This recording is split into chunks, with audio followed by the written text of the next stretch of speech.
Hello, and welcome to A Pair of Dice Lost podcasting channel. My name is Brendan. My pronouns are he, him. And today I am joined by... Hey there, guys. My name is Tyler. Pronouns are he, him. I'm going to be playing Rikki, the fire-aspected street exorcist. Hi, everybody. My name's Christina. I will be playing Ellion. My pronouns are she, her, and Ellion's pronouns are they, them. They are a water-aspected investigator.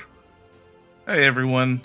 My name's Cody. Pronouns are he, they, and I play Devine, the air-aspected shady businessman. Hi, my name is Britt, and I play Resh Ferris. My pronouns are she, her, as well as Ferris's. She is a wood-aspected dragon-blooded who has a familiar named Zeke, who is a ferret, and she's kind of a performer, petty theft. And this is Exalted, like a dragon-blooded. Hey gang, welcome back to Cheers Hero. We resume this episode by dealing with some Lintha, meeting Desert Bloom, and heading back to the Desert Basilisk. I wanted to mention up top some rules questions that may come up. First is that a battle group does get routed, and we still gave them stats. Normally when routed, battle groups just become open targets. I made this call as a way to let people roll dice and feel cool, because sometimes Exalted does come down to the feeling of rolling a bucket of dice. Later on, we bring up the profiling system, which is a special use of investigation that lets you do criminal profiling like Sherlock or Francis York Morgan. Bonus XP to anyone who gets that reference. While it's not mind reading, it lets you guess a lot of things or lead people on to the correct conclusions. The other big system we start using is intimacies and instill actions.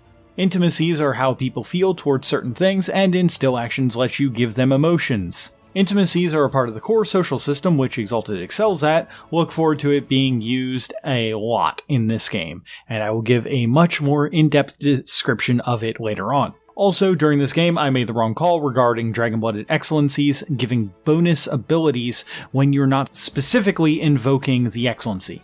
We fixed that after Session 2. And finally, you may notice that I am asking for people to stunt instead of letting them do it naturally. This is because stunting sometimes isn't natural for role players to do, especially constantly to up their defensive or offensive numbers, so I am trying to get the crew in the habit of doing it. You may notice that during Session 1, despite my inclusion of pronoun checks at the start of the episodes, that I did misgender Ellion. I apologize as a storyteller, and am an idiot because of this. Also, I know I mentioned updating the World Anvil page. I'll be starting that this weekend, as we lost power here for a few days. With that out of the way, enjoy the episode.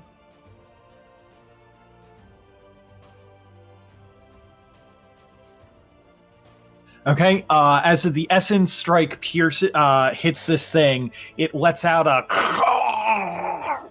like a loud squelching weird noise coming from its demonic throat.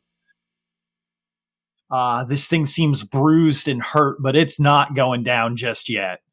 And on the next turn, you are going to reset to 3 initiative.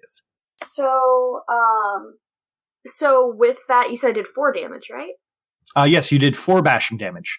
Cool. So once that hits and it makes its cry, Ellion, retakes the pose, and, you see their fists begin to crackle more, and kind of this aura of energy goes around them, and they seem to sink deeper into a particular stance. And I get to take on, I think I'm going to take on my form at that point. I do. When this happens, you see this glowing orb of energy form as they go deeper into their blazing lotus form. I just have to get an orb to reflexively go into it, and I beat the decisive damage I needed to get that orb. Okay. Yeah. I'm looking at it right now. That is pretty cool. Okay. You get to just automatically go into your form. 3 different conditions I have to meet to get an orb, and I just have to get an orb to go into reflexively activate my form. And you have this floating orb that goes above your head. Next up is going to be Rikki. A little spicy. I love it. I would like to flurry a attack action and also a presence roll. Okay. I have a charm. Yeah, the Burning Dragon Mien reduces the penalty I take for flurrying by 1. I'm not sure what the penalty normally is. I'm sorry, not the Burning Dragon Mien, the Unbearable Taunt technique. Okay, so the thing for a flurry action is that regularly when you flurry an action, you suffer a -3 die penalty to each action that you're using. So that that charm you're using reduces it up to only a -2, and Okay. then your defense is also reduced by 1. That's fine. So what I want to do is I want to look to the pirates in the dock, mess with everybody. I'm gonna be like, "Hey assholes!" I'm gonna like tap my staff so it like jingles twice, and it's gonna ignite at the end. It's what Chiaroscuro thinks you're a fucking demon. I'm gonna smack it directly in its open, gaping maw while it's screaming. Just bash its fucking face in, like just splatter it everywhere. And I'm gonna use Unbearable Taunt technique as well as the Cleansing Flame Strike technique from Janissary style. An Orate Fire streaks along the Stylus decisive attack, adding 1 die of damage and ignoring 2 points of hardness. Against creatures of darkness, she deals aggravated damage and doubles 10s on the damage roll. Holy shit! Yep. So, I guess I just attack first? You would attack first. Okay, so I thought that was a pretty cool. Attack stunt. So have 2 dice and an automatic success. Use my initiative? No. So right now you are just rolling your dex and martial arts to hit. Okay. You have that -2 from the flurry, but then you also have the plus two. From the other one. And the auto success. So it's just 9 dice and no accuracy, right? Correct. No accuracy. You hit it. So then you're doing a decisive strike. You have a initiative pool of 10. Yep. Or go ahead and roll 10 damage for me. So that's 5? That is in fact 5 because you do double 10s on these. Oh wait, I need to roll 1 more die of damage. I add 1 from Cleansing Flame Strike. Oh yeah. Nope. I'll take 5. And if hardness is a factor, it is reduced by 2. Hardness is basically a yes or no statement. So like basically either you have enough damage to get through its hardness, or you don't. There's no in between. Okay. And since I let you roll damage, that means you definitely had enough to beat its hardness. Okay. But the more important question, though, Tyler, is can you make me that intimidate check real quick before we go any further? That's presence and wit? Charisma and presence for that intimidate. Okay. And auto success on that as well? Or yeah. If that is not great, I can toss some more motes in the fire. I have a few more.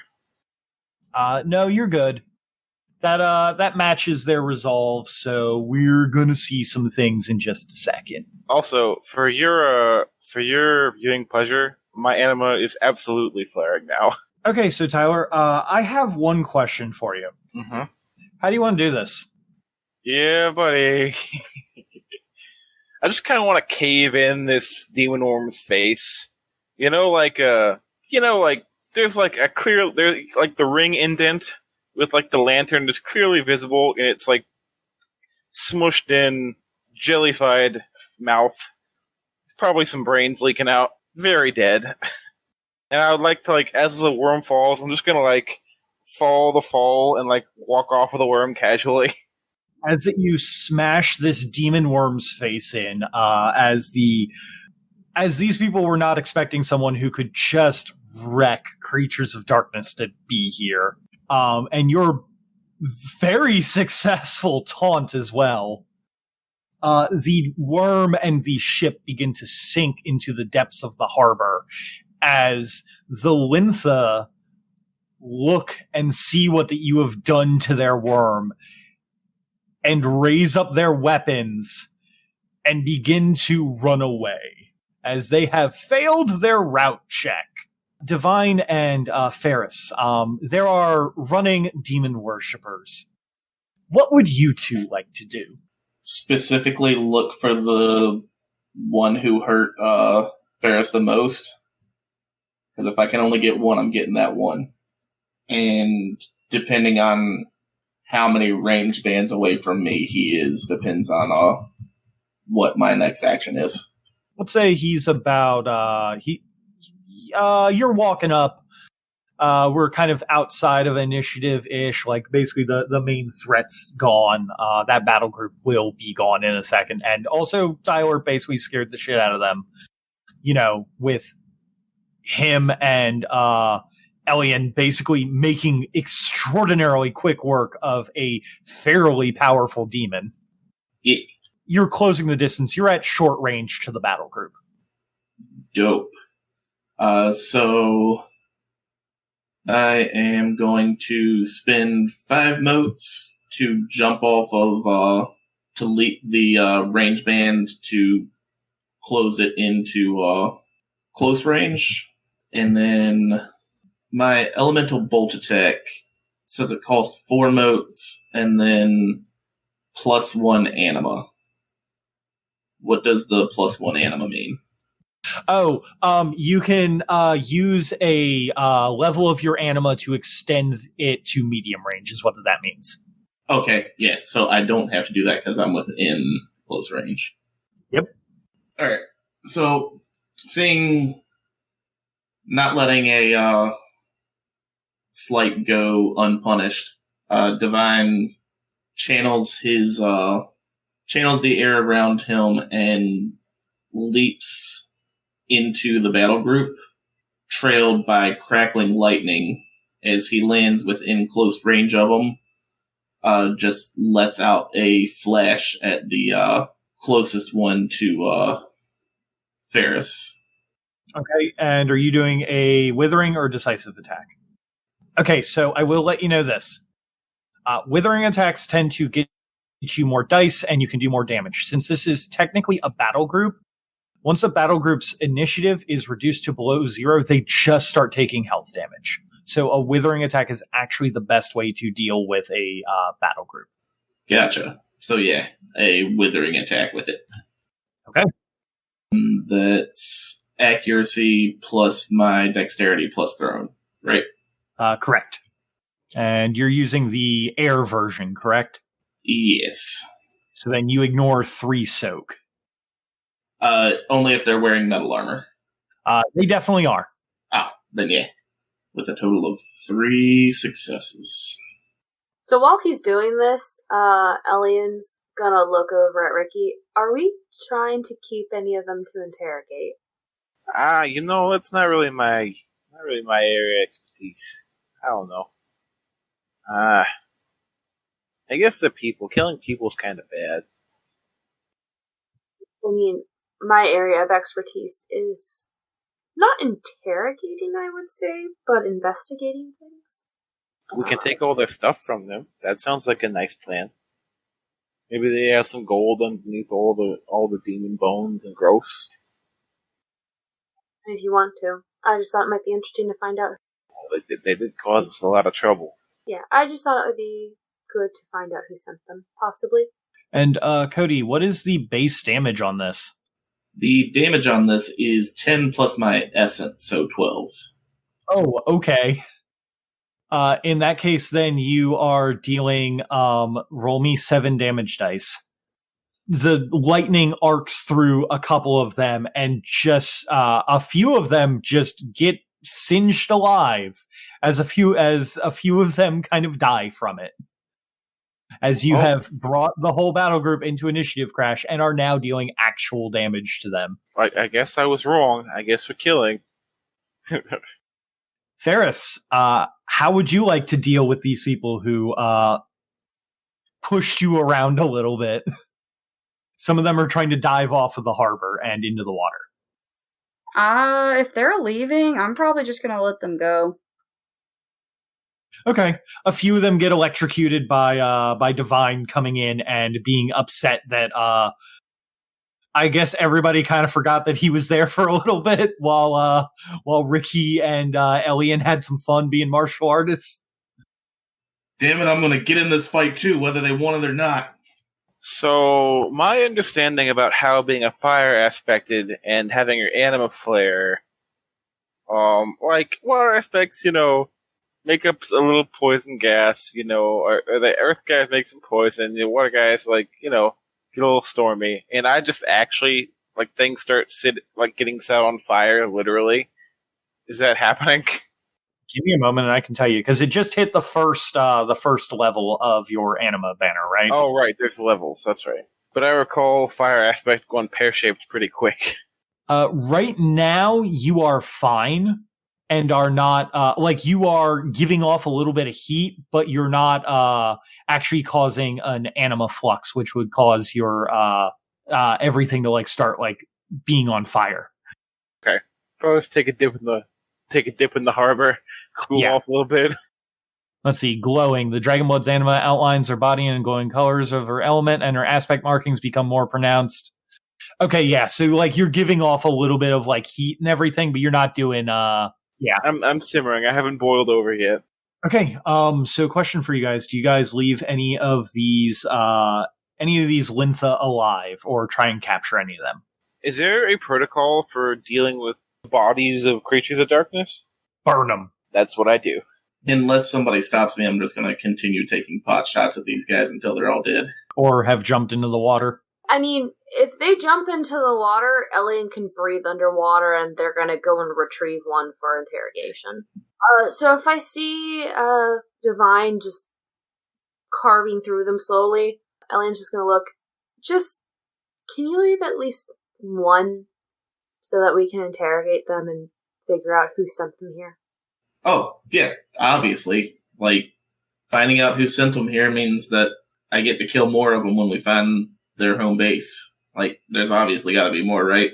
Ellion's going to say that and then kind of straighten up their outfit a little bit and kind of, when a martial artist kind of comes out of their stance and just kind of decompresses a little bit, they're going to do that and just kind of collect themselves, and the kind of electricity or energy around them is just going to ebb down into nothingness, and the little orb's going to fade out. There's certainly a demon body burning on the dock.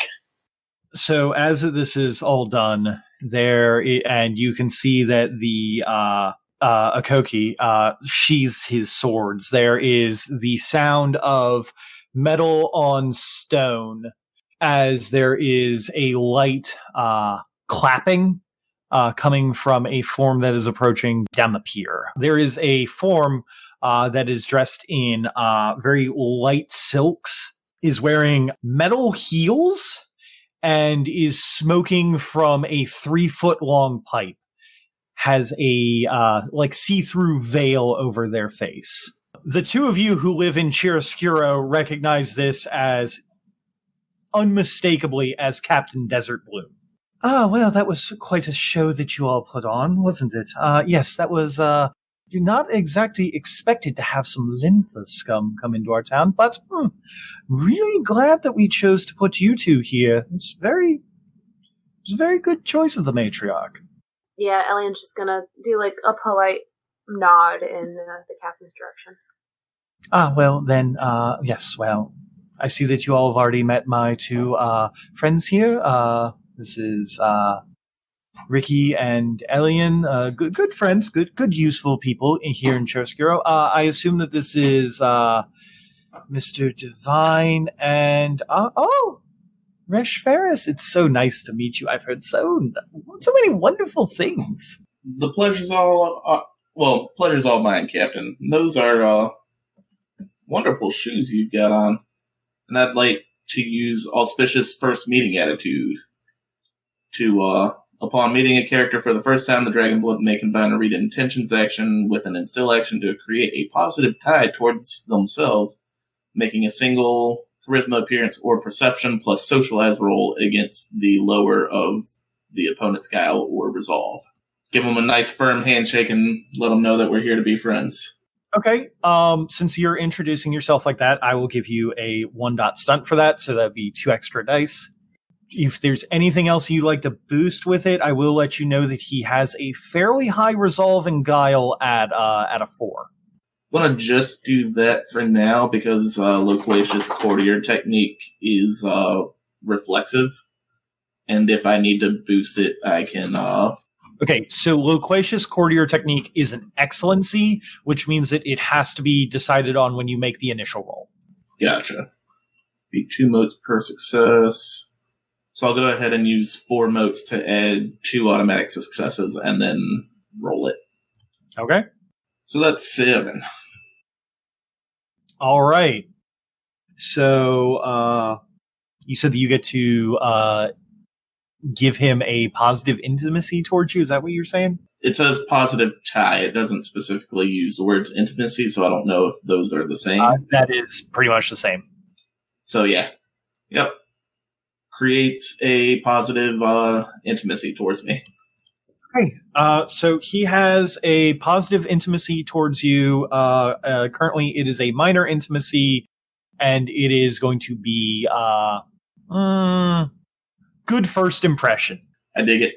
Oh, well, my. I'm so glad that you could, that you're a connoisseur of good craftsmanship. I actually got these made personally over in Gem, yes. Cost me quite a pretty penny. Well, a couple jade talents, actually, that I stole from a realm ship, but we're not talking about that. So, we're all here for a job, yes? Yeah, we were told to, what was the words? Get us a seat in the city, or lose our heads. So we're just, here to keep our heads on straight. Yes, well, Matriarch Goesatara is very, very demanding, but don't worry, she's a sweetheart once you get to know her. So I guess that I'll be showing you all to my place of residence, and then we can discuss the plans after. How about some nice tea? Do you all like tea? I love tea. It's okay. Tea sounds wonderful.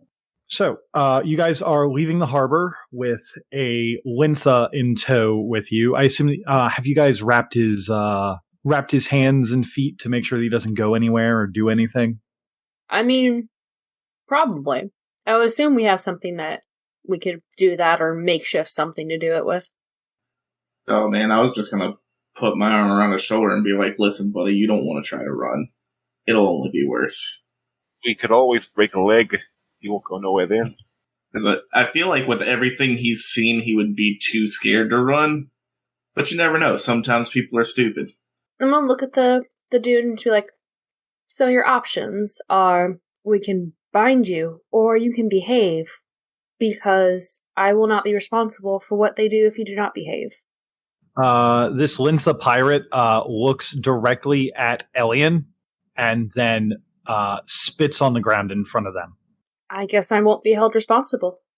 I'm a fucking Lintha. What do you think that we do? That we just come in here and just kill me already? Hey, Brandon. You know what? Nah. But wait. Hey, Brendan. Yeah? Is this, close enough to the encounter to still count as, meeting this pirate for the first time? Yeah, sure. I'd probably say so. Cool. I want to spend 5 motes of mana for, not mana. Essence. To use my auspicious first meeting attitude and be like, look, bud, I don't know what Lintha are, but, we can be really good friends.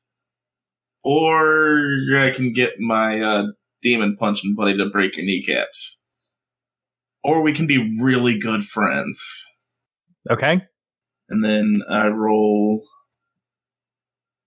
You roll against his resolve, correct? Whichever's lower, either his guile or his resolve.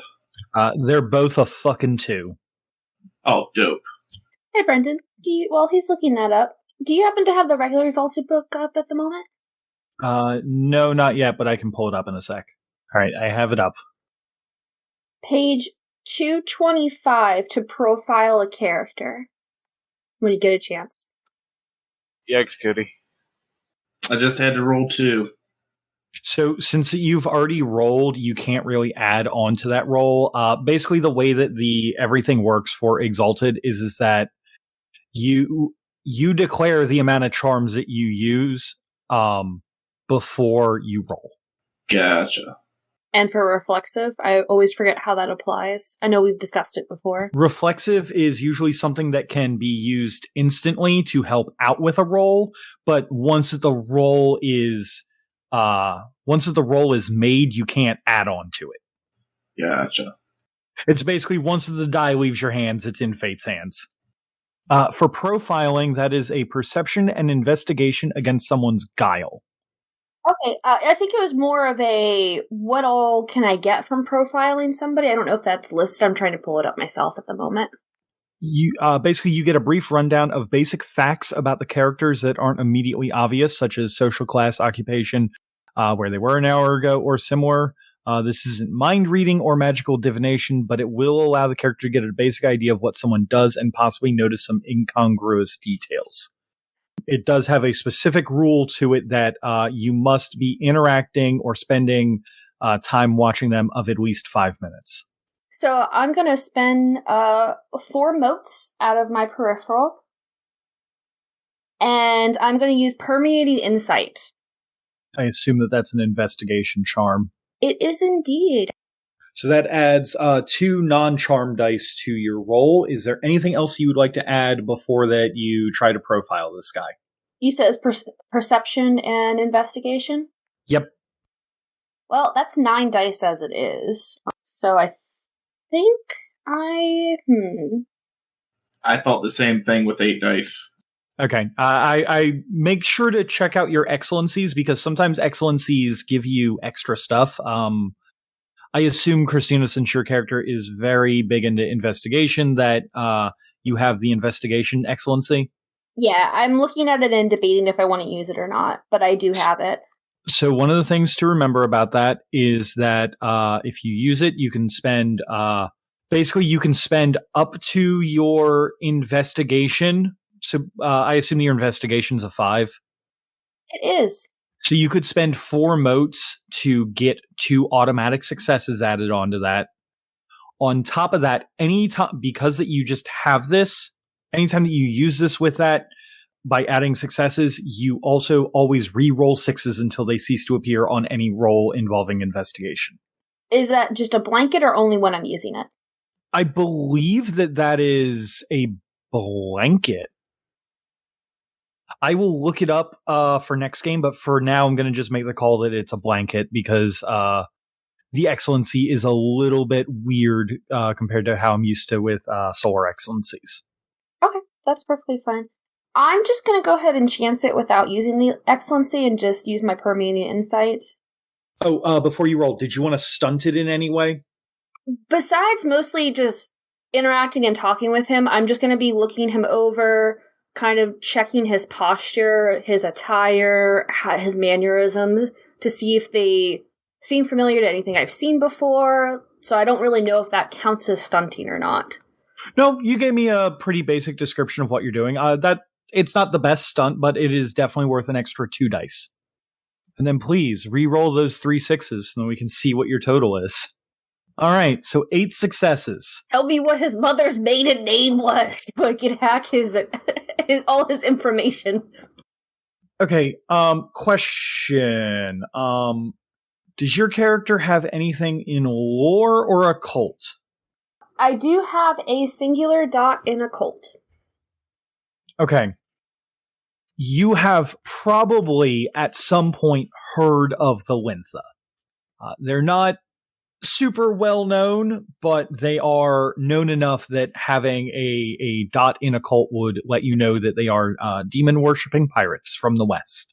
But because of that does help out a lot on the profile roll.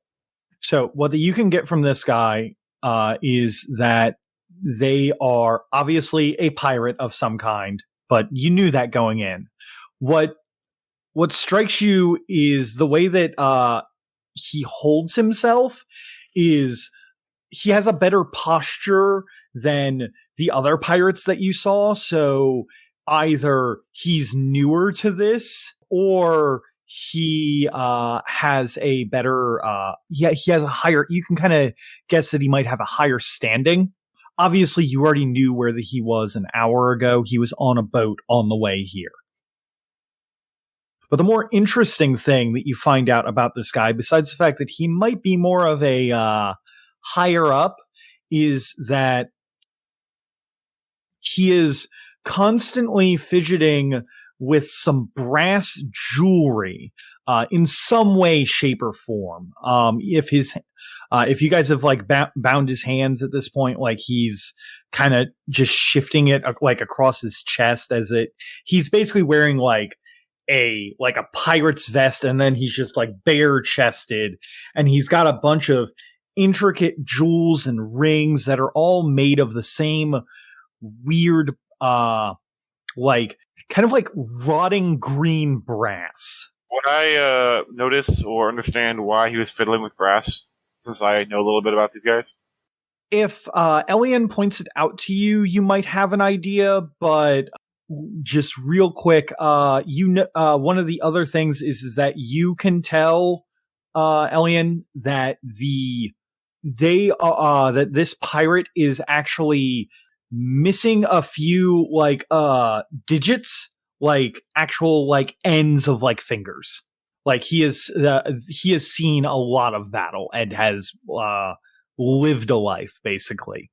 Taking all of this in, I'm just gonna hold. Ellen's just gonna hold their finger to their lip for a moment. And just do that thing where you just kind of like tap your lip. That brass. What's so special about it? What?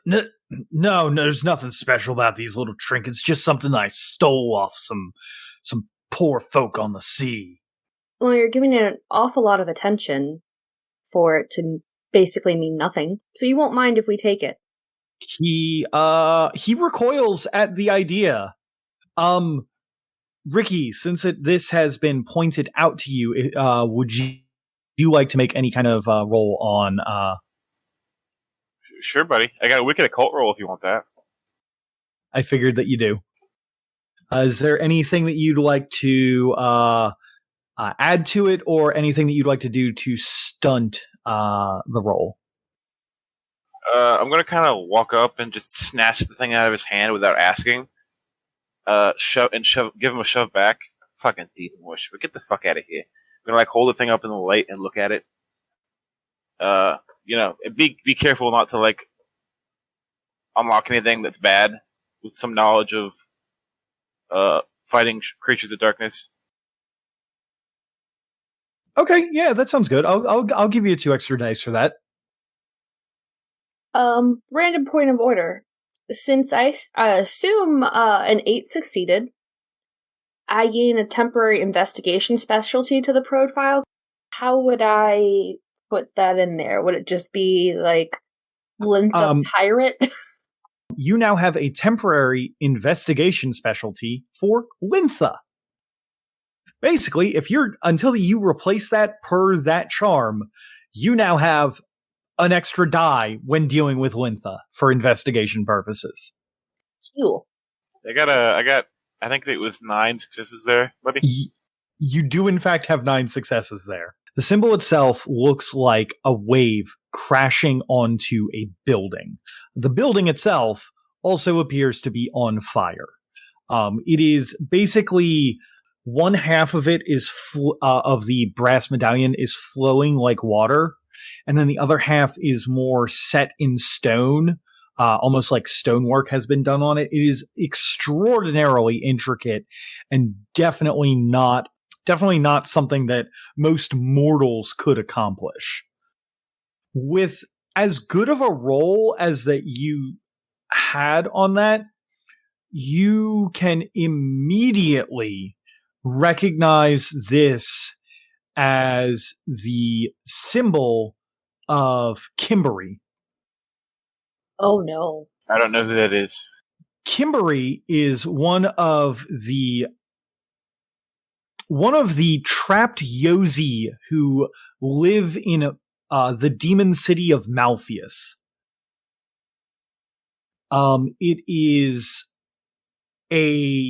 It is something that in the history that the Immaculate Order taught you when you were trying to become a monk. They taught you that the anathema that tried to take over the world afterwards were the people who threw these demon lords into hell and imprisoned them. And the title of this being is Kimberly, the Sea That Marched Against the Flame. pretty metal. So, is it just a medallion, or is it special in any way? Knowing about magic and everything and having the ability to see spirits, you can tell that it is just a medallion, but it is specifically a medallion of a Yosi Lord of Malpheus. Okay. Rikki's gonna kind of chuckle. Hey, you sick fucks. You never learn. Shit's already beaten. I'm gonna toss the shit back at him. Fucking pathetic. So, what position do you hold within, I guess, your crew? Because I just kind of turn their head. You don't carry yourself like the rest of them. Because he's still alive. I'm just a lowly cabin boy. There to sate the urges of the matriarch Wintha. Yeah? Just a sad, pathetic fuck? That's you? I'd like to roll presence to, like, get him riled up and pissed off. All right.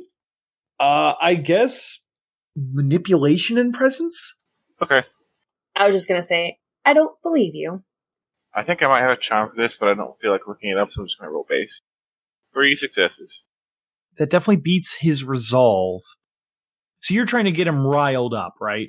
Yeah, I'm trying to, like, get him hot under the collar and, like, make him lose his cool to maybe, like, if he happens to be lying, to make him, like, drop the act. Yeah, no, that makes sense. So basically, to break down what that you've just done to this guy, since I know that we're all kind of getting used to the system here, what that you've just done is technically is an inspire roll in which that you have given him a minor intimacy of anger at you, which now makes him easier to manipulate. But basically, your intention was to make him angry, so you have done this. Bristles under hot under the collar as that you get him to kind of just like at this boiling point, and then he just kind of barks out, "Ah, fuck you, you fucking landlubbers!" Oh, what's wrong? The hot under the collar, bud? Huh? What's wrong? You are a bitch. You're right, but I don't think you're telling the truth. Try again. Hey, huh? get out of here, you fucking sand eaters! Ooh, real fancy. Hey, y'all are fucking pathetic, by the way, just so we're clear. Now, you might want to stop being an all tough guy, we'll rip your fucking knees off. Come on. I've had worse done to me on the Wintha Island. Nah, I bet you injure it, sick fuck. The Lympha Island. Interesting. So you're not just some simple cabin person? No, of course not. That was my vessel. I summoned that fucking worm. That bitch worm that got fucking crushed to pieces like I fucking blinked my eyes. Oh, you summoned it. So does that mean that you know sorcery? Nah, he's too fucking stupid. Of course I know sorcery. How else do you summon a demon from Malpheus itself? I don't know. Why don't you tell me? Maybe he just jacked himself off enough times into the fucking sea. Maybe that's what he did. He just figured it out all of a sudden. Alright, this guy's gonna lunge at you, Tyler. Oh, please. Do it. Arms and everything are not going to be able to do anything to you, but he's gonna just try and bite you. Okay. Point of clarification, wasn't Devine, like, holding on to him? Or am I misremembering that?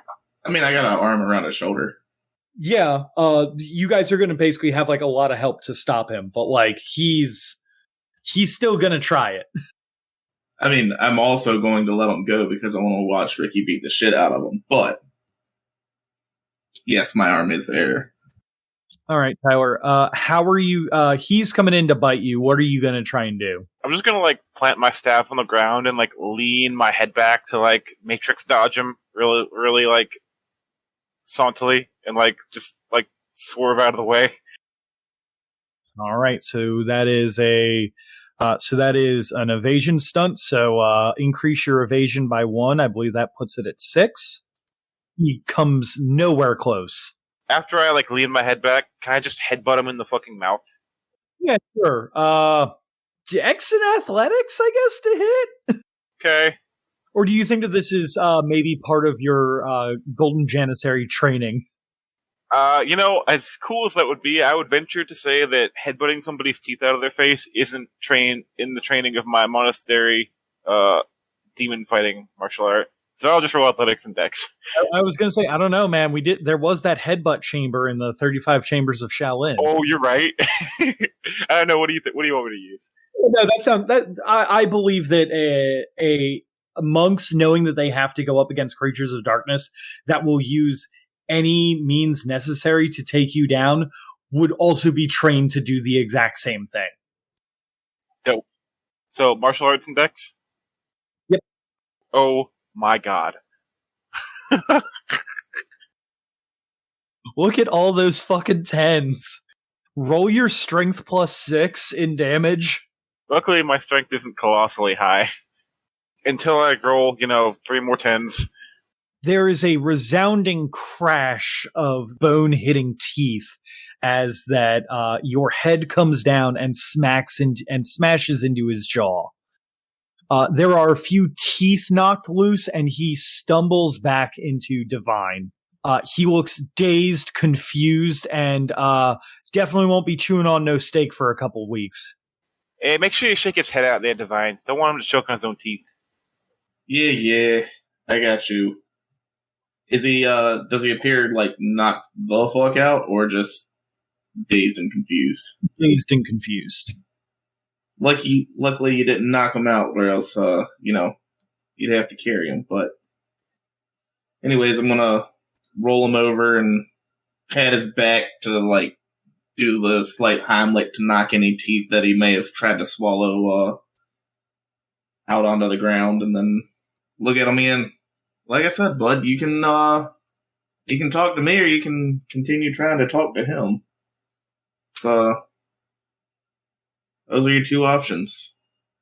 Or we just let Ellion have her way and their way, and yeah, Rikki's might be scary, but they terrify me. So you can find out. It's a gamble. I like gambling. You want to gamble? I didn't catch your name, but I did provide you with options, and you are choosing what could perceivably be the more difficult one. Lindsay never surrendered. Death before dishonor. Noted.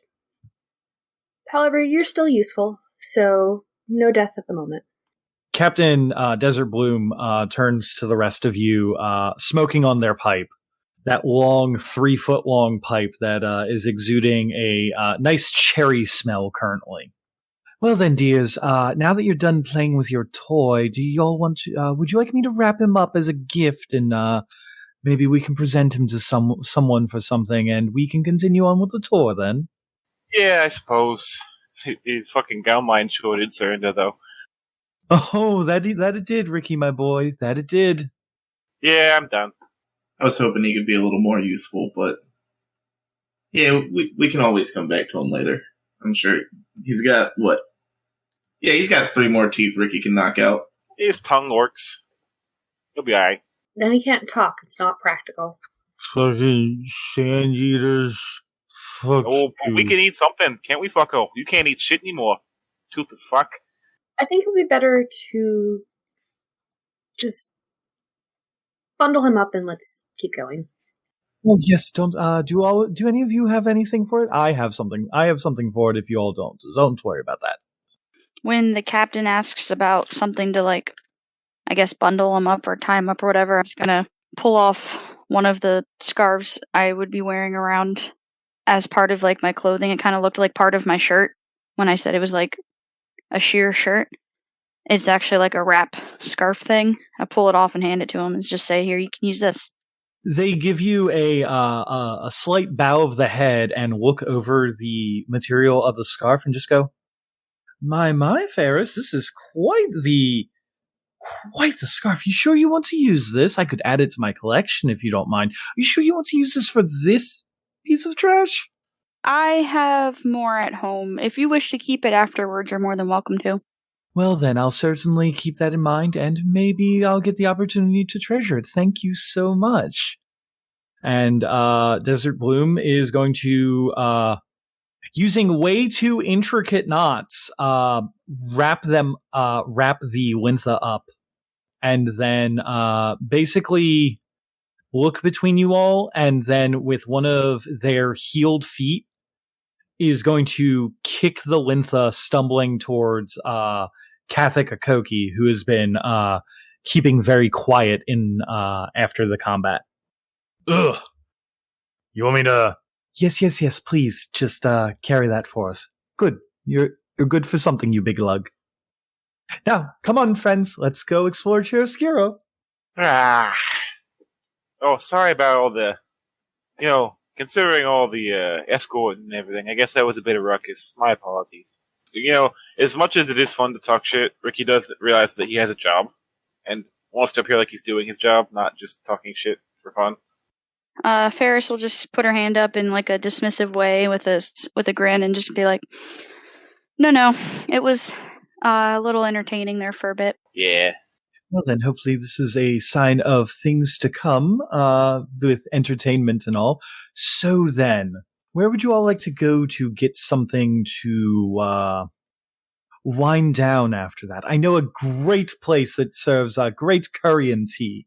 Yeah, the fuckstick's okay. I'm assuming I know who they're talking about. They were referring to the Desert Basilisk. His food was pretty alright today, so yeah, sounds good to me. Food sounds great. Excellent, and we'll, I'm sure that they won't mind, coming there. After all, it is, one of the safe houses for the clan. So, so question. How many of you are getting onto Lucille? How many people can Lucille fit? Comfortably, probably 3. If you want, I do got a horse. If you wanted to speed it up a little bit. Ellion's gonna look at Ferris. Why don't you, ride on Lucille? You're the guest. As nice as that sounds, I would much prefer my feet on the ground. Thank you. Alrighty then. And, I guess, Rikki will hop on Lucille and just, not gallop, but, trot alongside everyone as we go. Everybody who wants to, so the party moves forward. Rikki on Lucille trotting forward and kind of making a way through the crowd, the crowds that have gathered after the combat, and also into the main marketplaces back towards the Desert Basilisk. Everybody else moves on their feet or their own different form of transportation, and bringing up the back is Kathik Akoki with the Lintha captain over one shoulder. And finally, trailing in the very, very back is a lazy Desert Bloom, who, while that you all weren't looking, blew a great big ring of smoke and is now floating upon it. As that you all trot forward and Desert Bloom basically just lounges about. Yes, well, for Devine and Ferris, as that you all are newcomers in our grand city, and you can hear this mutter of asshole from Akoki behind him, as this guy is basically ignoring the other captain in their midst. Over here, you can see the old city. They're basically pointing up at literal 50 to 200 story skyscrapers that are here. Some of them, at the tops of them, seem to be cut away as if some great weapon centuries ago had cut through it like a sword through hot butter. Others stand at their full height, and still others have broken floors standing out around them. But you can see vaguely through the glass that there are people still living within. Over there, in the corner, we have the Tricon's Palace. That's the leader of the city. Don't piss him off. And then over here, where you can see the giant golden glow coming from behind and then over there, behind all the large buildings, is the Field of Gold. Don't go there in the afternoon. You will die. Unless you're like a fire aspected, or then Desert Bloom looks over to Lucille, or a fire horse. You guys continue through, eventually passing a large wall that then leads out into the older city, where things are smaller by a by a large factor. They are basically, if anything, is like a big building here is about 4 stories tall. There is rarely anything bigger than that. And as you guys go through, everything just kind of it doesn't fade out so much as you can see merchants hawking their wares. And every now and again, you'll see a shady alley where that someone is conducting business. From time to time, as the sun is starting to go down, as this is a rather large city, so getting through at a decent pace does take some time. As the sun is beginning to go down, you are starting to notice that there are a few areas where the sun is not touching, and there are some odder looking denizens. People who, for living in a desert, are way too pale, and people who seem in the wrong age, essentially. But eventually you do make it to one of the few safe zones for the criminal family in the city. You make it to the Desert Basilisk. Right now, everyone, this is the Desert Basilisk. This is one of the safe houses that is run by one of our sister clans, one of our sister families, the Ezoth clan. Ezoth family, shit. I keep mixing clan and family up. Rikki's just gonna take out his staff and like knock on the table a couple times loudly. Minami! You can hear as you guys go inside. It is bustling and loud, and there is one table that has a reserved sign on it. And as Rikki goes over to it and hits it with his staff and yells out for his friend, there is a call from the kitchen. Are you back already, Rikki? Did you get those spices I asked for? No. You didn't ask me for no spice. Hey, we got company. Hey, come on. You got company? Yeah, important business and all. Come on. I'm waiting on you. Minami peeks out and immediately locks eyes with Akoki, and a knife goes flying and pins itself to the wall right by the guy's head. Oh shit! Hey, what was that about? What did I fucking tell you, Akoki? You come back in here with that stinky ass Catholic blood again, and your fucking cousin owes me so much. I imported so much fucking coffee from the East, and you said that it was gonna sell, and it didn't fucking sell at all. It was just drugs. Slumps into a seat and leans back, grabs a drink, and like watches the show. So wait, are you saying that you couldn't sell drugs? I can sell drugs on my drug time. This is cooking time. This is a legitimate business.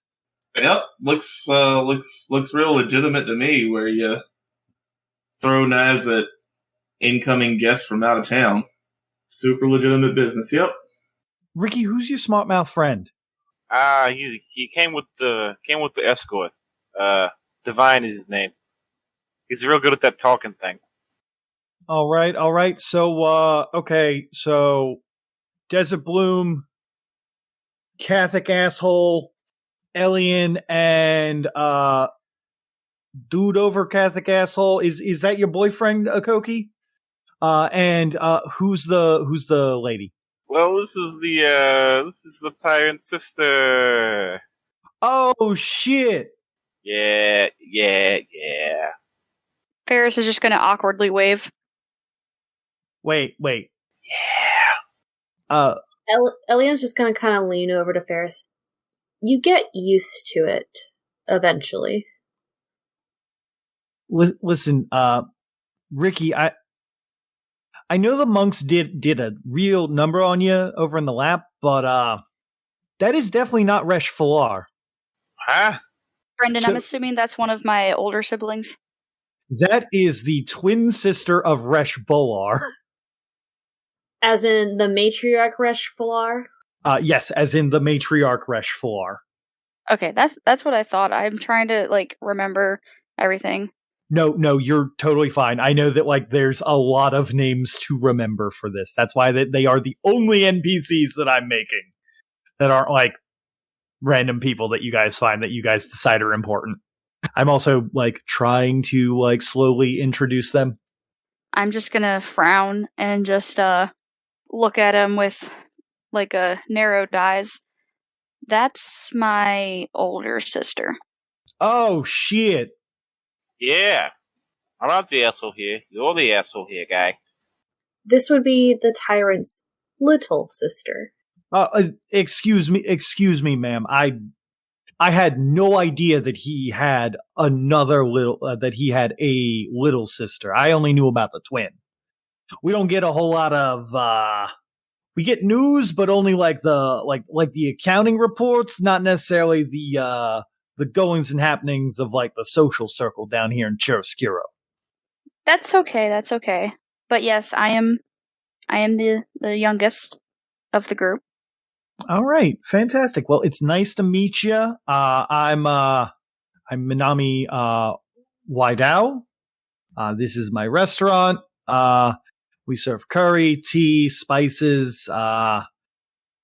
Every now and again, we'll get a random beast from the desert that we cook. By the way, if you all ever, I'm looking for a new thing that I wanted to try, but if you all ever find yourself in need of something to test your metal against, I really am looking forward to trying to cook a furnace rhino. I assumed you'd be looking for coffee based on your previous statement. No, nobody in the South likes coffee. That's a bold assumption. Well, it's too hot. People just don't enjoy it. We're already hot as it is with the desert so close by. Then what's the difference between coffee and tea? Yes, but tea's a traditional drink that you can enjoy with your friends. Also, it tastes a little better cold. Is coffee not? Honestly, I've never thought to try coffee cold. You should. That might be a good market. You could get into that. Maybe it's good. What do I know? Well, if you all can find me something to freeze the water around here and turn it to ice, then sure thing, I'd be willing to try. That's like the opposite of my job. Well, if you come across something, let me know. Anyway, the table's ready for you. Whatever you all want to eat. I'm going to put this on the assholes bill. Oh, yeah. Hey, can I get a bowl of sand? You know what? I'm not going to question this, sure. Oh, is there a room in the back I could use? That might be excessive, Rikki. Nah. It'll be fine. In the back, no. But if you wanted to use the office on the third floor, sure thing. Yeah, we'll take our new friend up there after we eat. Minami, how badly do you want that office potentially messed up? No, I'm just trying to show him our local cuisine, sand. Minami, how badly do you potentially want that room messed up? Minami understands. He was talking mad shit how we're all sand eaters and garbage. I'll show him a fucking sand eater. You don't need teeth to fucking eat sand. Honestly, I don't have to clean it up, and it is scheduled for in 2 days with the Baronatos coming in. So if you want to mess it up as much as you want, and then we can just blame it on them, that sounds fantastic. Neat. If you still need information from him, I would recommend not feeding him sand. Oh, no, it's not for doesn't do information. well. He's just being an asshole. That's it. No, I'm saying if you're going to shove sand down his throat, he might not survive it, considering his current condition. Well, if the visitor says not to, then I guess I won't. Very well. For the record, when the Minami mentions the Baronatos, you all know that him and his family do not like them. And they are also a branch family of the Goesatara family, which is the one that you all are a part of. They're basically like the sub-family. So they're like the rowdy cousins, pretty much. Yeah, more or less. The guy who runs it until about a year ago was actually a member of the family that you guys are a part of. I was just saying, are you talking about Claw Strider? Yes. The current guy who is the Claw Strider advisor, Baronato Jalin, is the leader of the Baronato family.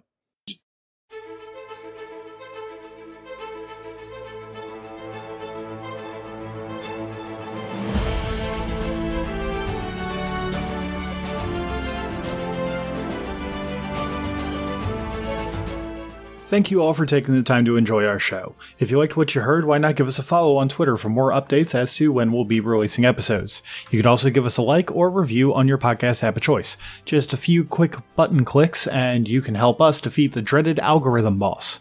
The theme song for this game was Main Theme by Alexander Nakarada, copyright 2019, used under a Creative Commons license. And hey, for making it this far, I saw that cool thing you did, so have some stunt dice. Yeah, let's go with presence and wit. I would say that was pretty. Well, You can do charisma too if you want, but I would say that was pretty charismatic. I'd say what you only used what's called kind of charms, martial arts charms, or did you use anything with? I used a couple presence charms. What was the elemental word that was associated with them? Oh, fire. Okay, then. Okay, yeah, so you are actually in fire aura. Wouldn't lightning do more damage in the water? Technically, yes. Water do be a superconductor. You guys remember that swell, dreary time when Cody said he wasn't going to be a combatant? Dude, I am totally not a combatant. I jumped in at the end of the fight after everything was handled. Yeah. I can't take a punch.